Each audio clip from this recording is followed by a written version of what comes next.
Hello everyone and welcome to DownForThe123 with my Raw review for the 30th of May. No, the 30th of May. The 30th of May 2016. Let's get down to it.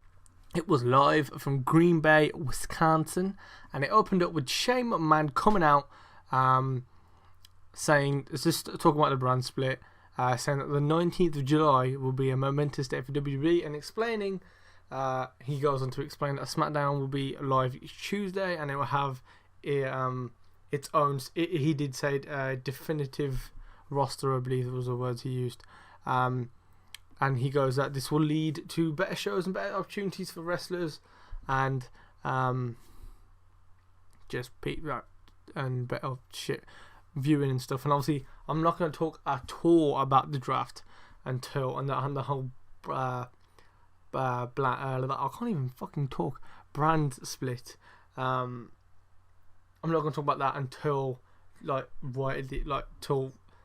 till the end of the podcast. So I really want to get out just sort out Raw, do the awards, and then we can break down, because I really want to break this down for a while. This is the first time I've actually been able to just sit down, talking to a microphone, talking to a PC screen, and it's just been the first chance I've actually been able to sit down and get stuff out. So so I'm excited to talk about that. But yeah, so Shane McMahon opens up Monday Night Raw, just explaining the whole brand split, and then Stephanie McMahon comes out to mixed reactions, saying that they were just going back and forth, saying that you weren't going to open the show without me and all that shit. But anyway, the New Day come out, and this is where this segment got saved because it was just a bit better. So New Day come out, and they are basically saying that, because of the brand split, they're going to have definitive rosters. Could you be breaking up the New Day? And obviously you heard no chance. And then they turned it into quite a funny segment where they're on about, Francesca needs all three of her fathers and all that stuff. But then the only thing that really pushed out for me was Big E's amazing Game of Thrones reference. Just amazing. Hold the door. Fantastic. Thank you very much. But then this segment went downhill very, very quickly. It just somehow turned into we're gonna, have a thing, we're gonna have a whole serious segment about explaining this whole brand split. Oh wait, who wants to take over SmackDown? Oh wait, let's decide it on a just a casual dance off. And Shane McMahon danced. I thought he was having a seizure. I thought he had flashbacks of when he jumped off the Hell in the Cell. His body was shaking. He got a bit worried. Don't know what he was doing. And then Stephanie McMahon was about to. The Vaudevillains came out. Segment was still a bit shit. Segment was still shit. Vaudevillains come out. I can't remember if they attacked the New Day. I don't think they got to attack the New Day. They just came out and ready for their match against the New Day, and then it came up to cut to a commercial break, and then came back. It was Kofi, Kingston, and Big E versus the Vaudevillains in a non-title match. So one of the things I've got written down, the only thing I can remember is in the first 2-3 minutes of this match, the match is going on, and just out of nowhere, good old JBL drops the most fucked up and weird reference. Okay, so the New Day have got a unicorn stampede, and I think it was something like JBL said that a herd of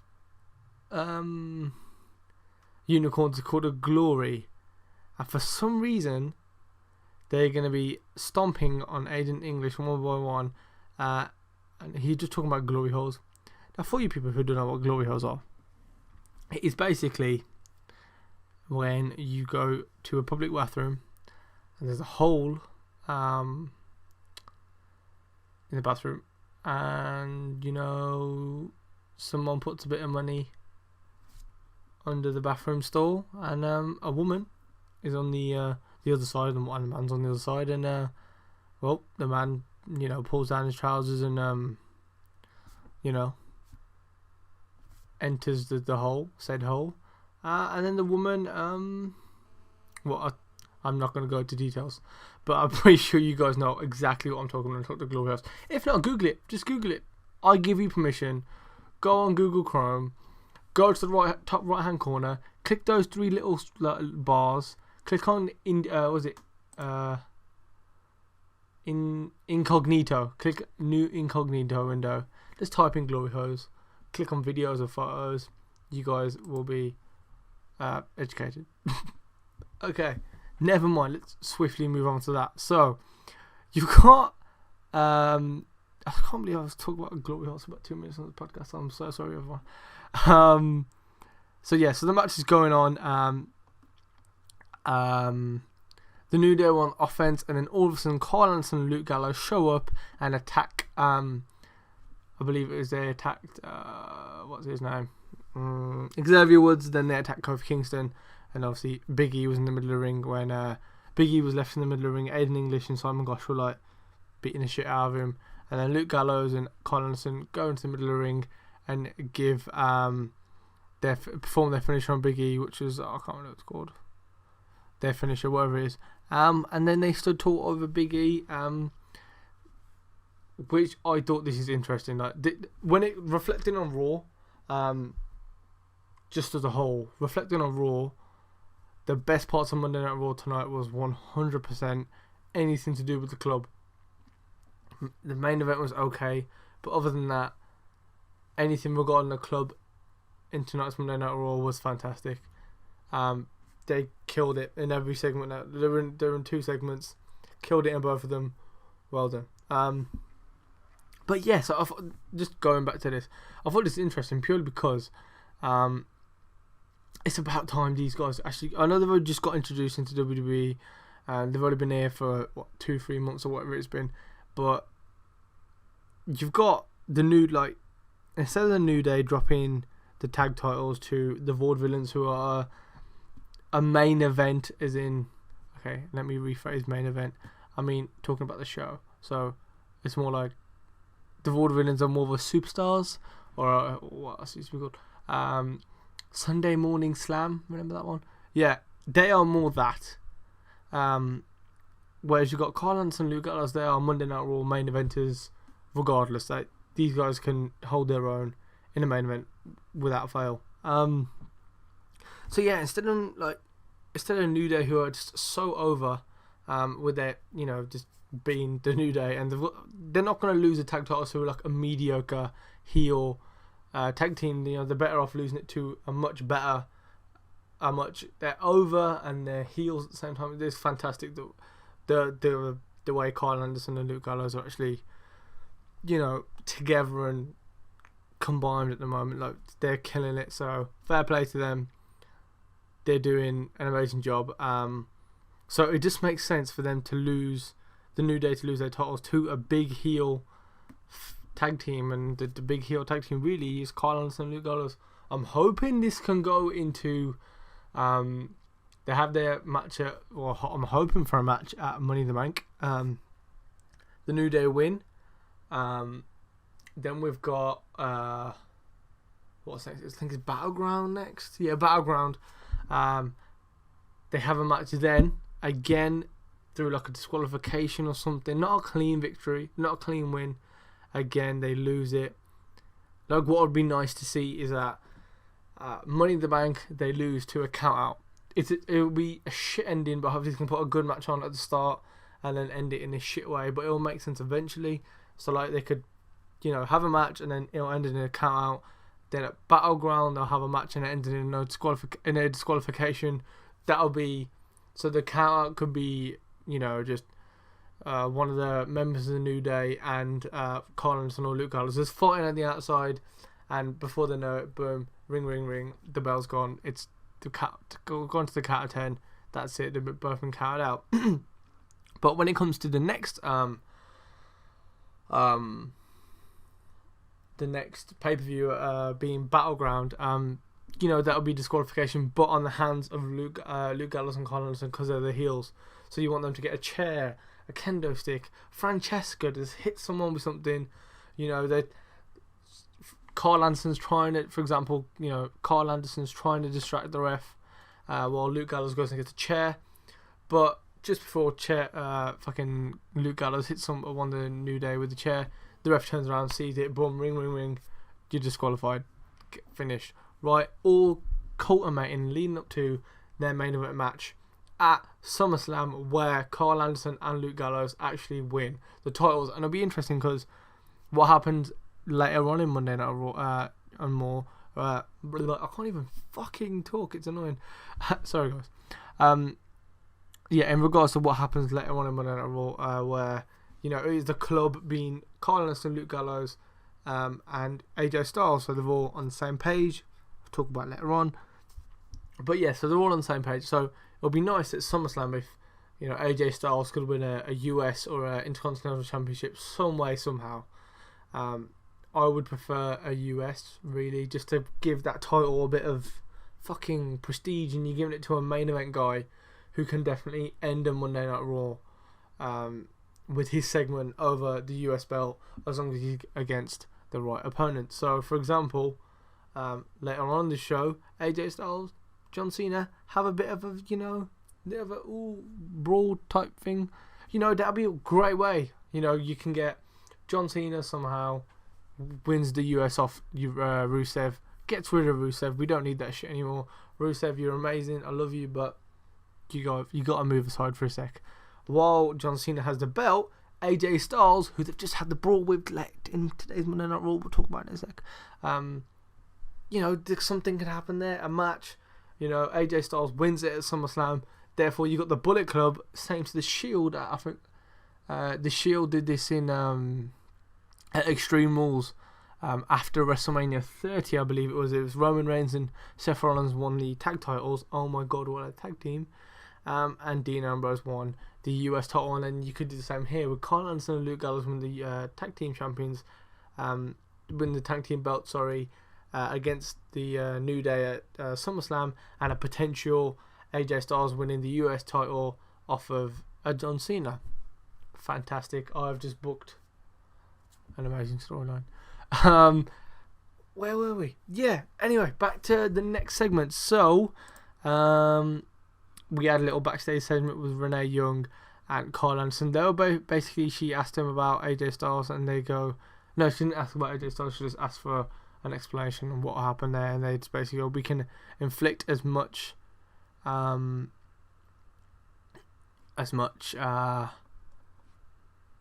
what's the word? Come on, it's right in front of me. I just gotta look for it. Inflict as much damage as they can without AJ Styles. So they're basically saying that they don't need AJ Styles, and they've put the tag team division on notice, and that they're just getting started. And amazing. Just keep doing what you got to do, guys. Just fucking, please, be good. Anyway, so something quite good to, okay, we'll go to the segment. Okay, to this weird ass segment where it's basically, I quite liked it. It's like a father-son kind of thing. Where Cruz was just casually doing some push-ups backstage. And also you see these big lace boots. He jumps up, shits himself.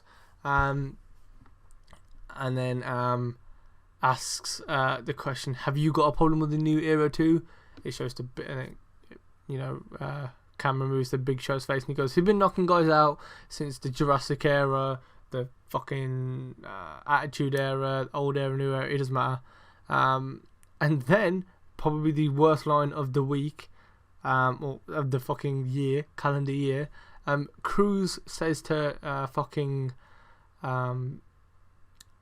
Big Show, I don't know why Sheamus is picking on me. Okay, I know I didn't do a review on Raw last week, but for those of you guys who actually did miss Monday Night Raw, or even if those of you had watched it, just flicking back to last week's Monday Night Raw, fucking AJ Styles battered the shit out of Apollo Crews, and while he was entering his penis into Apollo Crews' arse while smashing him against the floor, he shouted, I don't know, maybe something along the lines of, for all you guys in the new era who think you can overtake me, I'm going to be here to knock you back down. Maybe because you guys are a part of the fucking new era, that's what he's picking on you? Maybe. Fuck's sake, to Apollo Crews, man. I know you're quite, you know what? You have the potential to be amazing in the ring, but Jesus Christ, don't be a Miz or a John Cena or who else have ever been into a WWE film. Just don't go into acting, because you know you're down there with Roman Reigns is in the shit list of acting. You're not quite Charlotte, but you're Roman Reigns, so you need to be careful there, mate. Like, just take some fucking acting classes or something. But anyway, that was a weird segment. Big Show just being the big dad, and he was just like, just don't back down, and it's just bullshit. We don't really need it. It's quite irrelevant. Seeing that Apollo Crews drove all the way to Wisconsin from wherever the fuck he was, got changed just for a 2-minute segment. He wasn't in a match unless he was in a I don't know if they do. They record main event on a Tuesday. I believe they record on a Tuesday, so he wasn't even there for like a shitty Superstars or main event recording. What a shame. Well, that's gotta hurt. Sorry, mate. The next match we have is the Usos versus Tyler Breeze and Fandango. With Gold Truth, or the Golden Truth, sorry. On commentary. Right. Why is this a thing? Okay, I've got just two massive things wrong with this segment, this whole thing in general. Okay, the Usos beat the fucking Tyler Breeze and Fandango. Tyler Breeze and Fandango are 2-0, 2 wins, no losses until now. What did the Usos fucking gain by beating Tyler Breeze and Fandango? It makes no fucking sense when it's clear that Tyler Breeze and Fandango are going to have this whole feud thing, you know, and you've got Golden Truth, you know, Goldust and R-Truth in commentary, who have had 2 losses and no wins. It would make more sense to let Tyler Breeze and Fandango keep winning their matches, their irrelevant matches, and then when it comes to a match at Money in the Bank, pre-show by the way, you can get fucking the Golden Truth to Breeze Dango, Febreze, or whatever you want to call them, and then their undefeated streak is broken and they finally won a match. It just, God damn it, WWE, God damn it. Yeah, so for some reason the Usos win, and then they turn around and Tyler Breeze and Fandango came out the ring and confronted the Golden Truth, seeing that they distracted their match somehow when they were on commentary the whole time. Maybe the comment that R-Truth said to Byron Saxton maybe put off Tyler Breeze and Fandango, because it was fucking ridiculous. So R-Truth calls Byron Saxton Jonathan Coachman. Now, I know R-Truth's black. I know Jonathan Coachman's black. I know Byron Saxton's black. But isn't that just a little bit racist to write that?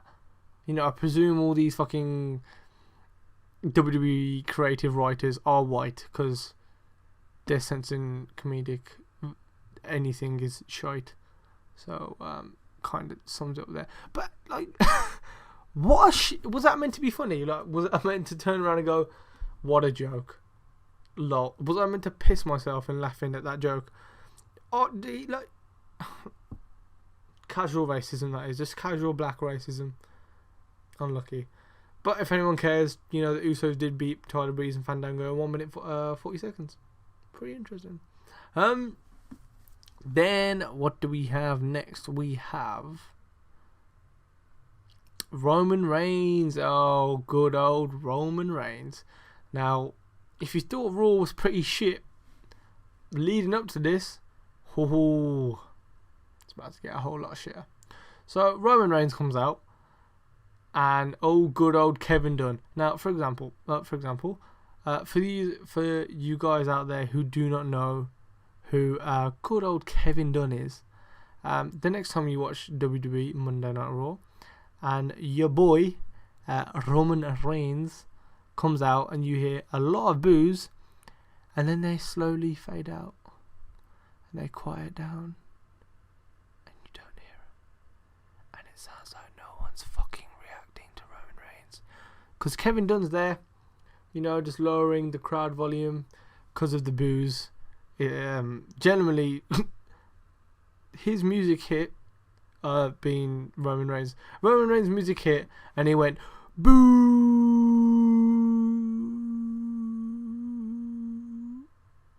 and then it was just silent for the rest of the night. It sounded like, okay, for those of you who remember the Shining Stars, fucking Primo and Epico, when they came out and just no one gave a shit, no one reacted, and that's why they haven't been on TV for a while. No one reacted, no one said shit. Like, it was, you could hear a penny, you could hear people walking up the fucking stairs. It was that quiet in the arena. That's what it sounded like when you're the guy, your main man, your WWE World Heavyweight Champion walked out and walked down to the ramp. It sounded like the fucking Shining Stars of Costa del fuck knows Rio, wherever they're from, was walking down the ring. Jesus Christ, that's worse. I'd rather have the booze. Leave the booze in. What are you doing? It sounds like no one's reacting to your champion. You just hear nothing, but when the camera pans to the crowd, you see a couple kids going mad, and then next to them, some grown-ass men booing them. Like, it just doesn't make sense. Like, Kevin Dunn, sort it out, lad. Come on. But anyway, well, fucking good old Roman Reigns comes to the ring and states that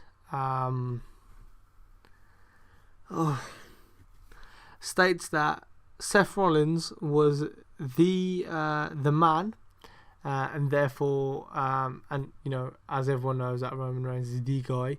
Therefore, at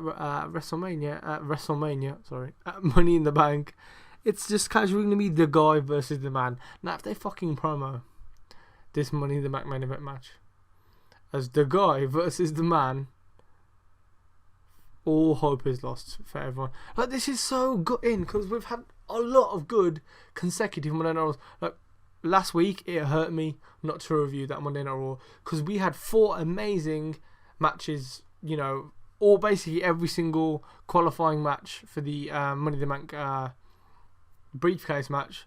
Every single qualifying match for that one match at Money in the Bank. All those matches were fantastic, and I wanted to break them down, and it hurt me. That Monday night was fantastic. We've had amazing Monday Night Raw. Well, we've had some very, very good, some very good Monday Night Raws from WrestleMania onwards. And then we're just back to this same old. Like, this is genuinely the only positive I can get from tonight's Monday Night Raw is anything to do with the club. Like, even, you know what? We'll get there. Anyway, so basically, Roman Reigns has gone like the guy versus the man. He calls out Seth Rollins. Seth Rollins comes out. Then for about fucking 10 minutes, Seth Rollins is doing laps of the ramp. He's running up and down, attempting to come in. It was such a terrible, horrible segment. Fuck my life, that was depressing to watch. Please, WWE never pull that shit again, because it was terrible. Don't, just leave it alone. Don't touch that shit again, please. I'm not even gonna. That was a segment. That was a genuine segment. Why the fuck is that a segment? Please, someone explain. Anyway, next segment or next bit was the US champion with Lana versus Zack Ryder in a non-title match. And you know what? A little bit of me went, Zack Ryder's gonna win this, just like WrestleMania. He's gonna beat off Rusev. It's gonna be wicked. So Lana introduces Rusev. Then obviously Zack Ryder heads to the ring. And then there was like a little promo bit alongside his entrance, and he said that he this match is an opportunity to prove that he belongs in the WWE. And there was a massive pop for Ryder, to be fair. There's loads of Ryder chants. But genuinely, the only thing that happened in this match, because it was only a 2-minute, 35-minute match. Yeah, that's right, guys. We've had a 1-minute 40 and now a 2-minute, 35-minute match. But we allowed 10 minutes for Seth Rollins just to do laps up and down the fucking stairs. Like, Jesus Christ. So Ryder performed the broski boot on Rusev and got a 1 count. And then, like, a minute later, Rusev just puts the accolade in. One of those horrible ones. It looked fantastic, where he just completely bended fucking Zack Ryder's spine into like 7 pieces. broke it all up. Zack Ryder tapped out. End of the match. There you go. Rusev wins, and then after the match, Rusev was cutting a promo about being a great American. All of a sudden, when I can't even do the whistle, but the Titus O'Neil music, and everyone at this point, including myself, thought it's obvious what's going to happen. Memorial Day, you know, Rusev's going to come, he's going to win his match, and he's going to get on the phone and he's going to bash America. Then John Cena's going to come out and be like, hey motherfucker, nope, you ain't doing that, not today. Well, that did happen, but it wasn't John Cena, it was Titus O'Neil. For some reason he came out and he was just pissed. He was like, nah, I ain't having this shit. You know, not today. Not on Memorial Day. And he goes, this is the great American fight for what they believe in. Basically, these guys just had a verbal confrontation. And then Titus gave him a punch. And then knocked him out of the ring. Does this mean they're going to have a match at Money in the Bank? Like, really? Like, Vince McMahon is that forgiving? That just doesn't make sense. Vince McMahon has never been so forgiving. Titus O'Neil basically ripped off good old Vince McMahon's arm. That's why he got suspended for 90 days. But then Vince felt bad. He reduced it to 60. Now, not gonna lie, leading up to his suspension, he was on a bit of a roll. He was going to be probably in the Andre the Giant Battle Royale, or maybe in the Intercontinental match. Who knows? But yeah, that was like, he was going to be a part of WrestleMania. But now it got taken away from him because he just yanked on the Mr. McMahon's arm. Quite a joke, to be fair. But yeah, so after all that shit, poor Vince McMahon nearly got his arm ripped off by a big black man. He's rewarded the guy who nearly ripped off his wanking arm with a US title shot, potentially. It is going to be a match at fucking Money in the Bank. What a waste of time. Like, Kalisto's only lost it. He's only just lost it. He hasn't had a rematch. Rusev just go fucking destroy Kalisto again. Like, fucking hell. Like, it's not that hard to do. Just put that horrible accolade in him. Boom. Career's ended. He's done. You've done what you had to do. Finished. What the? Oh, it makes no sense. But anyway, fuck it.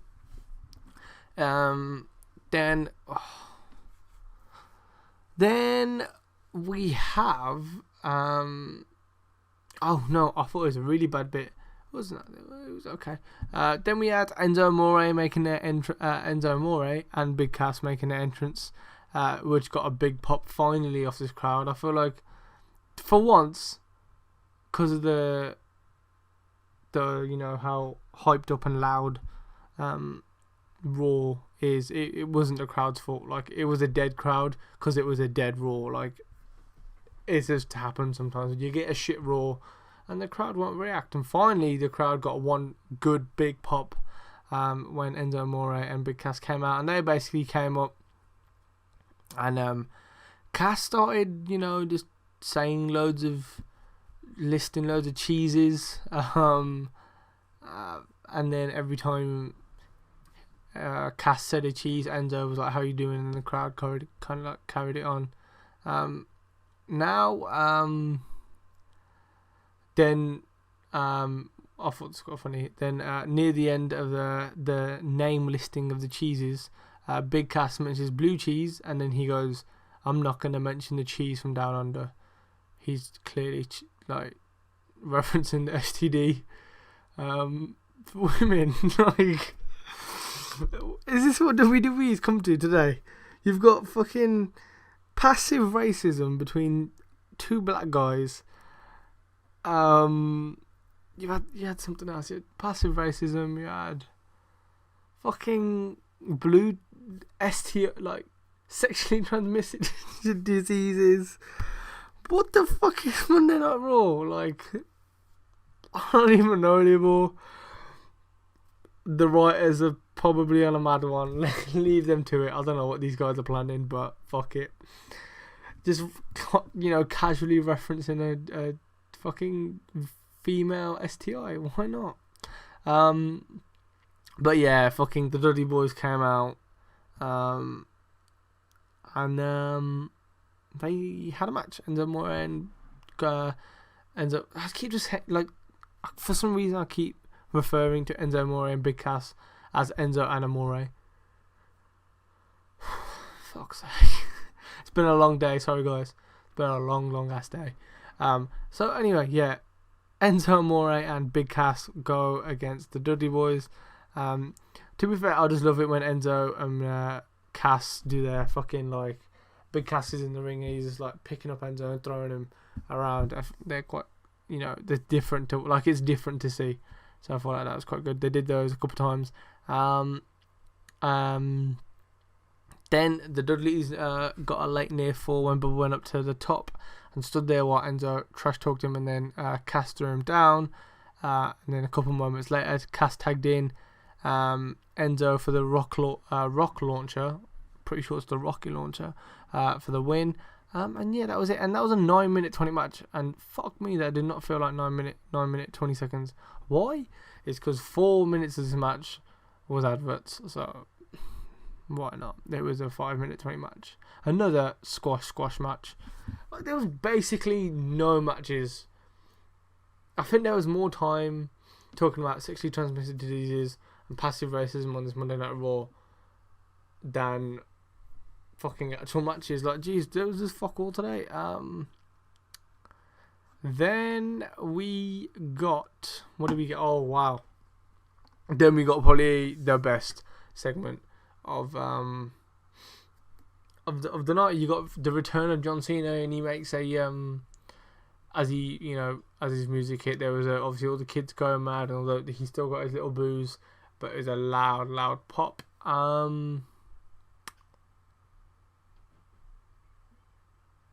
Then Cena got. Sorry for the dead air. I was just like trying to remember what he was talking about. But anyway, then Cena goes on to talk about like he's very grateful to finally be back home. But on this day, with the utmost respect that I honor friends and families, and most importantly the heroes who have paid the ultimate price to keep our liberty intact. Obviously, it was Memorial Day, and just that little video package. I haven't spoken about it, but that little video package that the WWE did at the start of Monday Night was fantastic.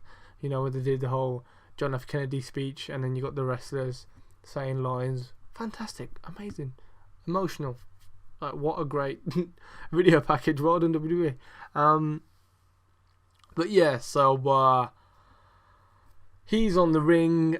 He's on the mic. And he's basically saying that a lot of what Sheamus was kind of doing last week, where he's basically saying that with this whole new era stuff has arrived in his absence, and Cena said that it means that new names and new faces, and they're all thinking that John Cena's best days are behind him, but it's only a matter of time before they move up in the WWE rankings and he actually moves out.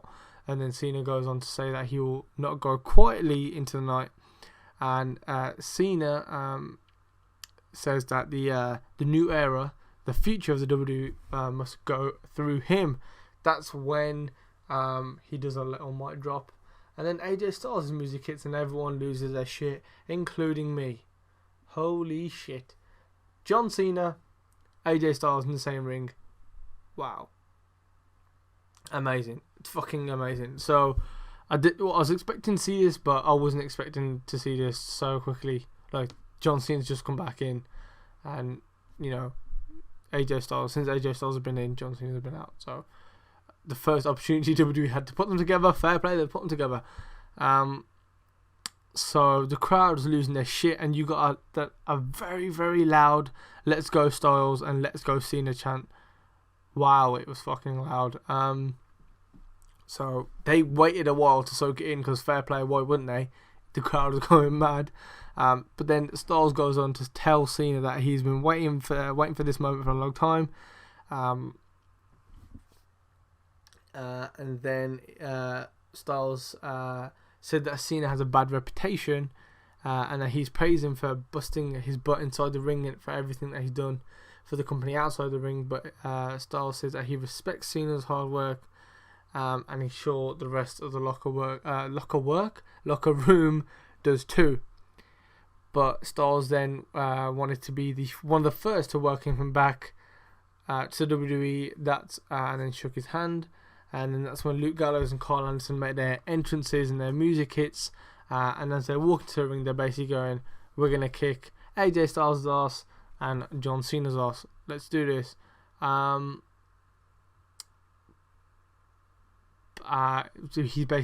He said something like, they're here to kick ass, not kiss it, referring to AJ Styles kissing John Cena's ass. Styles and Cena both take off their shirts, look ready for the fight, and then all of a sudden AJ Styles hits Cena in the back of the head. Styles, Anderson and Luke Gallows all go over to Cena, with Cena down. The Bullet members just fucking battered the shit out of him, and then over his body lying on the floor they did the whole little click, little wolf pack, little hand things, and then the Bullet Club, Luke Gallows and Carl Anderson left the ring while AJ Styles they all look to leave the ring, AJ Styles runs back in the ring, throws a few more punches at Cena, while Gallows and Anderson shouted encouragement, and then they dished a bit more punishment and then left him back up. Oh my god, this was very well done. Holy shit, they killed this. Like, it was fantastic. Like, I genuinely thought AJ Styles was moving away from the whole Anderson Luke Gallows thing. I didn't expect him to come out during the whole Cena. I didn't expect AJ Styles to come out during the whole Cena segment. It was interesting that he did, but even more interesting to show that he has gone heel now. I think this is great because AJ Styles he'll still get a shitload of fans because he is AJ Styles. He can work as a heel. The Bullet Club have been known notoriously for being heels anyway in New Japan Pro Wrestling and where else. So they'll be fine. They're going to kill it. They'll be fine. Nothing to worry about there. But the irony is that AJ Styles is a heel while Roman Reigns is still babyface.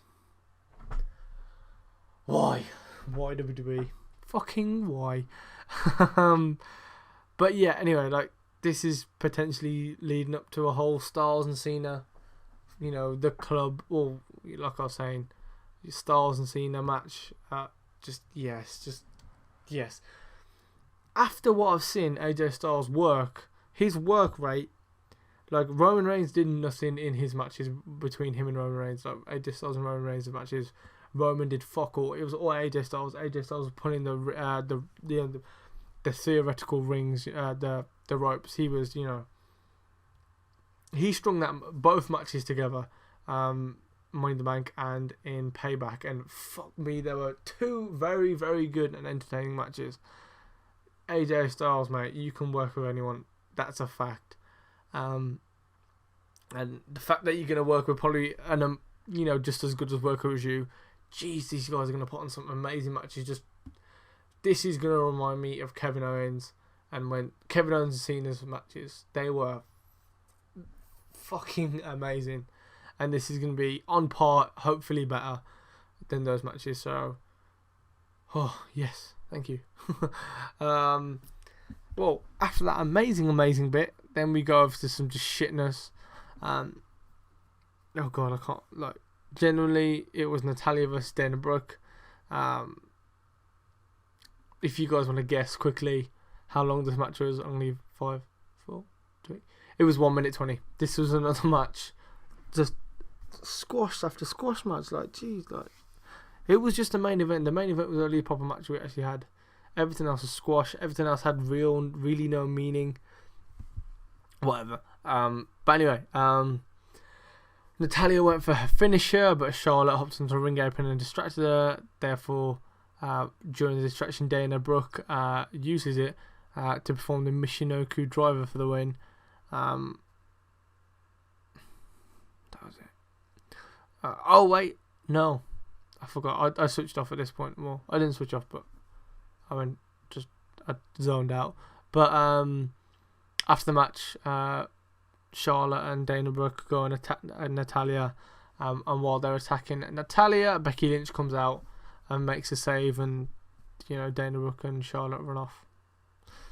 That was it, really. Yeah, that was it. Like, End of thing. Genuinely end of thing. Now, okay, this next match. Again, squash match. Record, it was 30 seconds. But Jesus fucking yes, okay, I lied. Bullet Club and Dolph Ziggler stole Monday Night Raw for me. Okay, so obviously Monday Night Raw, not last week, but ever since their match at Extreme Rules, Baron Corbin and Dolph Ziggler said that they need to have a technical wrestling match, like a proper wrestling match. So so it was these guys again. It was Baron Corbin versus Dolph Ziggler for the millionth time, and I was like, what the fuck are these guys gonna do now? And then Ziggler's in the ring. He puts in headgear and a mouth guard, and then for a couple of seconds he's like, as the bell rings, Ziggler's teasing like wrestling moves, and then all of a sudden just kicks him straight in the balls. It was fantastic. And then the DQ, and then Dolph Ziggler picked up the mic and announced that he'd been disqualified, but Baron Corbin is still the loser. Wow, like they've done Dolph Ziggler justice. Who would have known that Baron Corbin, a guy from NXT who wasn't even that good, could put over to fucking Ziggler? Amazing. Completely out of the blue. It was fantastic. Well done, WWE. Like, that was a good moment.